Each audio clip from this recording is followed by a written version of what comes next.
बिस्मिल्लाहिर्रहमानिर्रहीम। अस्सलाम वालेकुम। मैं हूं आपका health care professional doctor Astam Hussain और आप देख रहे हैं हमारा YouTube channel medicine point. Medicine point में आज हमारे पास मौजूद है टैबलेट फिल्डिल 10 मिलीग्राम और tablet Fildil 20 milligram. Tablet Fildil को लाहौर की एक हाई नून लेबॉर्ट्री लिमिटेड ने मैन्युफैक्चर किया है और अगर हम इसकी कंपोजिशन की बात करें तो इसमें मौजूद है टेडेलाफिल।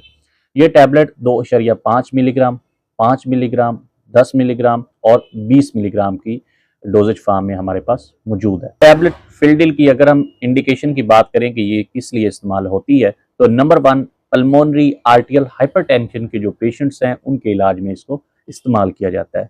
ये एक ऐसी कंडीशन है जिसमें इंसान के जो फेफड़े हैं उनमें ब्लड प्रेशर हाई रहना शुरू हो जाता है और ये एक खतरनाक कंडीशन होती है जिसकी वजह से दिल के ऊपर लोड पड़ता है और इवन के कुछ पेशेंट की डेथ भी हो जाती है। Number 2, erectile dysfunction. ये एक ऐसी कंडीशन है जिसमें मर्द हजरात के जो पिनाइल की इरेक्शन है वो कम हो जाती है, उनके जो पिनाइल की सख्ती है वो कम हो जाती है जिसकी वजह से वो अपनी डेली रूटीन की सेक्सुअल एक्टिविटी जो है वो प्रॉपर तौर पे परफॉर्म नहीं कर सकते, तो ये उसके इलाज में इस्तेमाल की जाती है। नंबर 3, ये बिनाइन प्रोस्टेट हाइपरप्लेजिया के जो पेशेंट्स हैं उनके इलाज में भी इस्तेमाल होती है।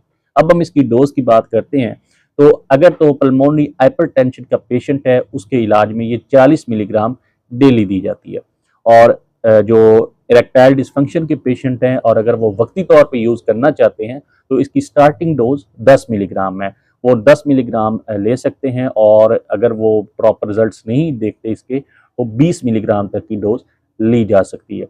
और अगर इरेक्टाइल डिसफंक्शन का पेशेंट इसको रेगुलर बेसिस पे यूज़ करना चाहता है डेली बेस पे तो ये 2.5 मिलीग्राम रोज़ाना लेनी होती है और जिस टाइम आज आपने डोज ली है सेम डे आपने वो डोज लेनी होती है और रेगुलर यूज़ करनी होती है।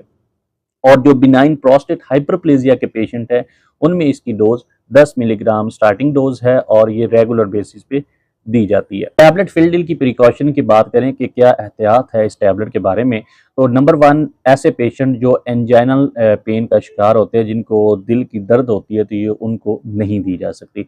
नंबर 2, ऐसे पेशेंट्स जिनकी एक आई साइट जा चुकी होती है, जिनकी एक आंख से नज़र नहीं आता तो ये उन पेशेंट्स को भी नहीं दी जाती। अगर हम इसके मैकेनिज्म ऑफ एक्शन की बात करें तो जो हमारी ब्लड वेजल्स होती हैं, खून की नालियाँ, ये उनके जो मसल्स हैं उनको लूज़ करती है और जिसकी वजह से वैज़ो डायलेशन हो जाती है, खून की नालियाँ खुली हो जाती है और ब्लड आसानी से उसमें गुजर सकता है। टैबलेट फिल्डिल की अगर साइड इफेक्ट्स की बात करें तो नंबर 1, इसकी वजह से हाइपोटेंशन हो सकती है। नंबर 2, हाइपरटेंशन भी हो सकती है। नंबर 3, हियरिंग लॉस हो सकता है। नंबर 4, आई साइट जा सकती है। नंबर 5, इसकी वजह से आपका जो चेहरा है उसके ऊपर एडिमा हो सकता है। तो इस तरह के इसके सीवियर किस्म के साइड इफेक्ट्स भी आते हैं। तो आज हमने मेडिसिन पॉइंट में टैबलेट फिल्डिल का एक कंप्लीट रिव्यू किया। मेडिसिन के मुतल्लिक किसी भी किस्म की अथेंटिक इन्फॉर्मेशन के लिए हमारे दिए गए व्हाट्सएप नंबर पर आप रब्ता कर सकते हैं। अपना और अपने प्यारों का ख्याल रखिएगा। मिलते अगली वीडियो में, तब तक अल्लाह हाफिज़।